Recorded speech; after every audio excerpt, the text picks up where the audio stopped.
Hi to all. In this video, we're going to see speed control of the DC shunt motor.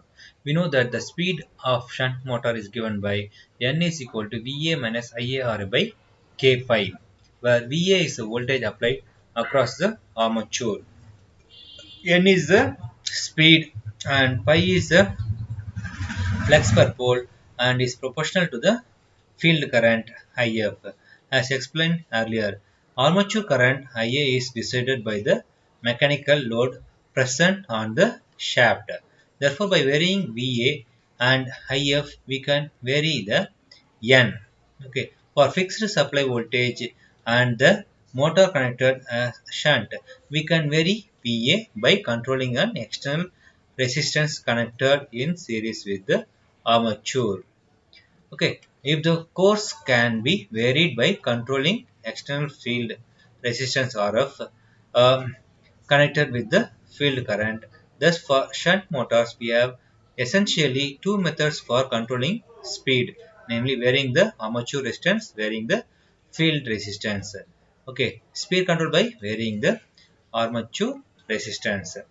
The inherent armature resistance RA being small, speed N versus armature current IA characteristics will be a straight line with a small negative slope as shown in the figure. See here, it's a torque and speed N.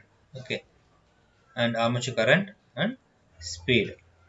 Okay, speed versus armature current and speed versus torque characteristics.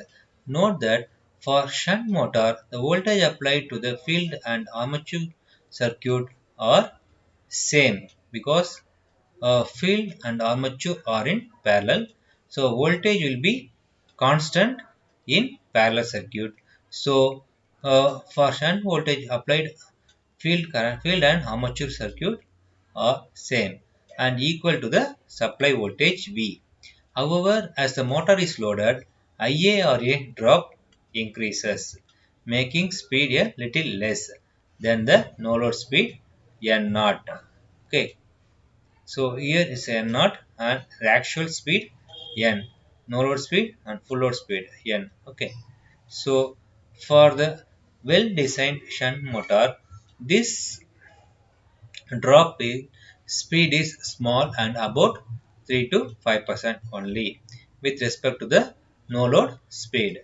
This drop in speed from no load to full load condition expressed as a percentage of no load speed is called the inherent speed regulations of the motor.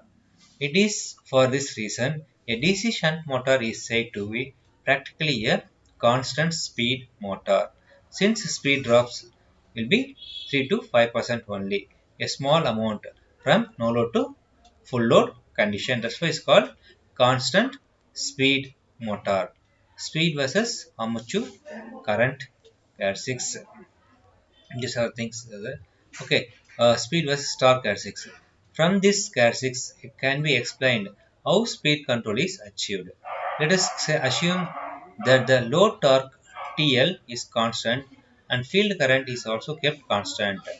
Therefore, since steady state operation demands TE is equal to TL and TE is equal to K into pi, 2 will remain constant, which means IA will not be changed.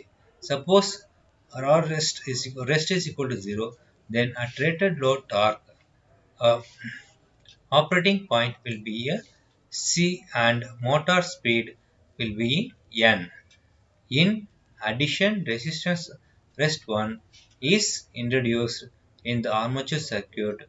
New steady state operating speed will be in N1 corresponding to the operating point D. This same load torque is supplied at various speed. Variations of the speed is smooth and speed will decrease smoothly if rest in increased. Obviously, this method is suitable for controlling speed below the base speed and for supplying constant rated load torque, which ensures rated armature current always. Although this method provides smooth wide range speed control from base speed down to zero speed. As a serious drawback, since energy loss takes place in the external resistance, RST reduce the efficiency of the motor. Second method is speed control by varying the field current. In this method, field current resistance is varied to control the speed of a DC shunt. Let us rewrite the basic equation of to understand the method. N is equal to VA minus IARA by K pi. Here if we vary IF, the flux pi will change. Hence, speed will vary. Flux pi will change. So, uh, to change IF, an external resistance is connected in series with the field winding. The field coil produces rated flux when no external resistance is connected and rated voltage is applied across the field coil. It should be understood that we can only decrease flux from its rated value by adding external resistance. When we reduce the pi value, and n is inversely proportional to pi. When pi value reduce, n value will increase. At the same time, pi value increase means the n value will be reduced. Thus the speed of the motor will rise as we decrease the field current, and speed control above the base speed will be achieved. Speed versus armature current characteristics shown in the figure. This one. Okay. Speed versus armature current. Hmm, yeah, achieved. Speed versus armature current characteristics is shown in the figure for two flux values pi 1 and pi 1. Since pi 1 is less than pi, the no load speed for flux pi 1 is more than the no load speed of no corresponding to pi. So Na V by K by Na dash equal to V by K by 1. This value will be greater than Na. Okay. However, this method will not be suitable for constant load torque. To make this point clear, let us assume that the load torque is constant at rated value.